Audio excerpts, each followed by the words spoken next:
Hi, thanks for listening to the Practicing Connection podcast. I'm Jessica.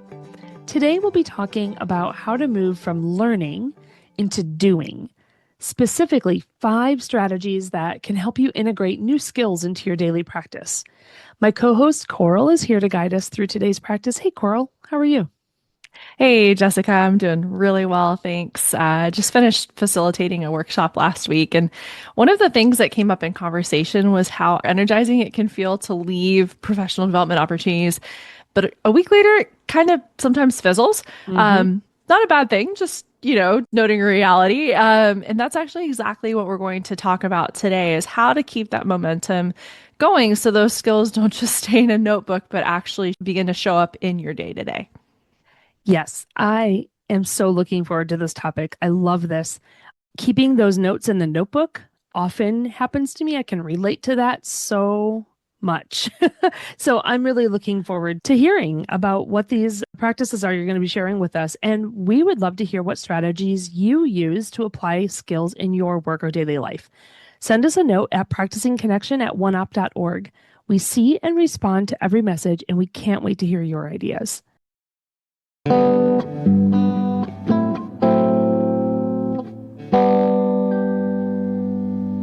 Okay, let's get into it. Coral, can you walk us through these 5 strategies for building new skills into daily practice? Absolutely. So these are practical, approachable steps that anyone can try, regardless of your role, your team structure, where you're based. And so we're going to be walking through each of the 5, and I'll share each one along with some examples as well. And so my hope is that as you listen, that y'all can take what speaks to you and adapt it to suit your own work and life. But please don't feel compelled or overwhelmed that you have to try like all of them at once or all of them at all. You can just take what works for you, as always. Or you can remix them, right? 100%. Well, this sounds great. Let's get going. Awesome. So, yeah, let's get right down to it. So, the first strategy is all about micro goals. So, when we learn something new, it can feel overwhelming to apply it perfectly straight away. Micro goals break the skill down into bite sized, manageable actions. And so, if you just learned a new communication technique, for example, your micro goal, it might be to use it just once during a single meeting this week. Small steps can make this skill less intimidating, and it also gives you little wins that build confidence. It's like training a muscle. It just, builds that strength and momentum over time. I like that. It's less sort of how do I overhaul everything and more how can I try one thing in one moment? 1,000%. And we're also reducing that friction to start by just a monumental degree. So, okay, our second strategy is one that we actually highlighted in the January 16th episode at the start of this year. Personal favorite, not to play favorites, but this one is habit stacking. And the idea here is pairing your new skill with something that you already do regularly and often automatically. For instance, if you review your to-do list every morning, you can immediately follow that with applying a new productivity technique that you've learned, such as tackling your highest priority task first. And essentially, this existing habit that we anchor into, it becomes the trigger for the new one that you're cultivating. Yeah, I think if I remember right from that episode, you had a fantastic example of like when you make your coffee, because you know you make coffee every morning, that you pair that up with something else. I don't remember what that was, but I do remember it was a great example because I also make coffee every morning. So super practical. I use this often myself. Absolutely. And yeah, taking advantage of what's already working with your daily rhythm helps keep this very approachable. And you'll note that this is going to be a trend throughout all of these strategies, is to really just grease the skids so that you can feel like you can take action easily, quickly, and keep it sustainable. And so, straight into our third strategy, which is daily reflection. So, at the end of the day, each day, you can briefly check in with yourself, asking, how did I use my new skill today? Did I use it? Again, these don't have to be massive practices. This one can just be a 30 to 60-second check in. And maybe it's a brief note in your planner, or I know a lot of people were using bullet journals a while back. Not sure if that's still in vogue, but maybe it's just a little bullet that you mark in. Whatever your strategy, voice memo, etc. The point is simply to capture both the successes and the challenges. And this reflection also reinforces the new action, helps you see patterns and trends over time. Yeah, seeing those trends is really helpful. I did this for a while where I had a couple of personal goals because I tend, fortunately or unfortunately, I tend to prioritize work. And so I had this period of time where I was trying to prioritize some personal goals.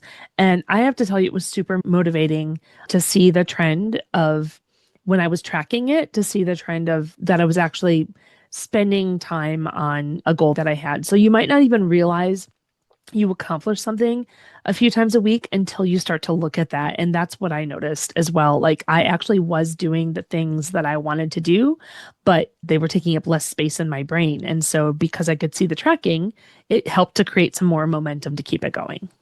Exactly. And I think too the piece here is that these, micro goals or, things that we're really breaking down to be so bite-sized, it is such a brief touch point within our day that sometimes you even forget that you did it yesterday, the day before. So having that concrete documentation where you can see that trend over time, it really just reinforces, oh, okay, I'm actually doing the thing.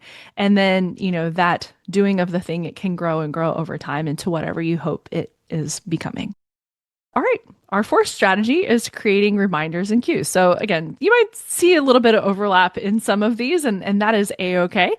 For this fourth strategy, reminders and cues, it really comes down to the fact that we are juggling a lot, all of us. I know that to be true. And so sometimes a helpful nudge can be exactly what we need. And so this reminder or cue, it can look as simple as a sticky note on your monitor, on your desktop, whatever. Sometimes calendar alerts are helpful, even digital prompts like notifications or, an alarm that is labeled on your phone, whatever it is. So, just a simple example might be if you want to trial a new questioning technique, you can set a reminder for your calls or your meetings that says simply use open ended questions. And things like this, these tiny triggers, what they do is they just help bring that skill to the forefront of your brain when you actually need it rather than having it down in a notebook where you have to like go look for it. And, just again, it brings it top to mind when you actually have the space to use it.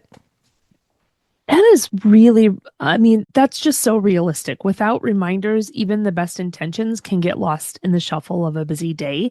And can I just say, as someone who teaches interpersonal communication, the example you used of getting a message that you've sent to yourself that reminds you to use open-ended questions is just wonderful. Thank you. Yeah, and this is really, it's not about willpower. This one specifically, it's about designing your environment so that skill has space to show up. Alrighty, bringing it on home. This is our final one, but certainly not the least of them all, and that is building the skill into meetings and processes. And I know this might seem, it's a little bit different in flavor than our other four. I like this one though, because it's really cool. You'll see why here in a second. But this one is, it's all about weaving your new learning into the structures that already exist. And so, again, just for instance, to give this a little bit more, give it some legs, you might volunteer to lead a portion of a meeting where you're using that skill or suggesting to add it to the team workflow. And the magic of this one is by embedding it into your regular work patterns, you make it part of the culture of, your work team or, your day-to-day life. And it's not just an individual endeavor any longer. This one feels really impactful because it's not only enforcing your learning, but it's reaching entire teams. And it's kind of starting to build in maybe a culture of using the new things that you're learning. Yeah, exactly. This is truly one of the best ways to sustain change of any sort is when others are a part of it. It doesn't just live in your head, but it becomes part of our collective practices. Well, I really appreciate you sharing these strategies with us because they were super clear and super actionable. Thank you so much.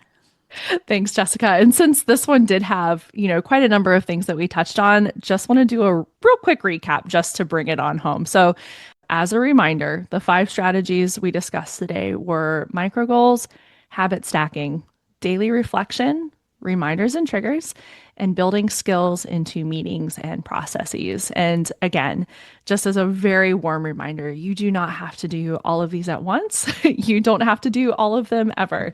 Just simply start with the one or two that resonate most with you and then build from there and see what happens.